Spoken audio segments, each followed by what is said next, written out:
আলহামদুলিল্লাহ আমি চেষ্টা করি এখন আমার ২টা পার্ট থেকে আমি নট অনলি ২টা পার্ট আমি ৩টা পার্ট থেকে চেষ্টা করি যেন আমার সর্বোচ্চটা দিতে পারি। আর আমার প্রথম রোল হচ্ছে বোলিং। আলহামদুলিল্লাহ আজকে ভালো বোলিং হয়েছে, যে সুন্দর উইকেট ছিল, আমরা যেভাবে কামব্যাক করেছি। তো আমার কাছে মনে হয় আমাদের বোলাররা খুবই চমৎকার বোলিং করেছে। আর আলহামদুলিল্লাহ যে আমি ফিনিশ করতে পারছি, আমার টিম জিততে পেরেছে, এটার জন্য খুবই হ্যাপি। আসলে প্ল্যানটা ছিল আমাদের একটা টিমেরই প্ল্যান ছিল এটা।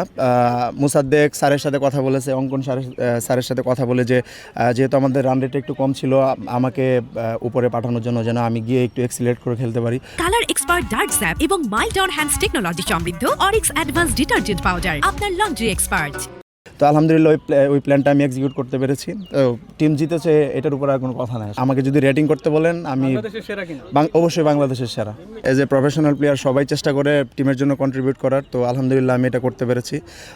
ক্রিকেট খেলাটা এরকম যে একদিন আপনি ভালো করবেন, একদিন খারাপ খেলবেন। সো কন্টিনিউ প্রসেসটা মেনটেন করা খুবই ইম্পর্টেন্ট। তো আলহামদুলিল্লাহ আজকে ভালো করতে পেরেছি, চেষ্টা করবো নেক্সট ম্যাচগুলোতেও টিমের জন্য অবদান রাখার। সবসময় মানে আশা করি যে বগুড়া এসে খেলবো, আর বগুড়ার উইকেট, আউটফিল্ড আর দর্শক, মানে হ্যাটস অফ, আপনাদের অনেক ধন্যবাদ। আপনারা সবাই রমজান মাসে এসেছেন খেলা দেখতে, আরও বেশি বেশি আসবেন। বগুড়ার দই কখনো খাওয়া হয়েছে কিনা? অবশ্যই, সবসময় খাওয়া হয়েছে ভাই। For more updates, subscribe to our YouTube channel and click on the bell icon. Follow us on Facebook and Instagram. Download T Sports app to enjoy exciting games and highlights. Visit tsports.com.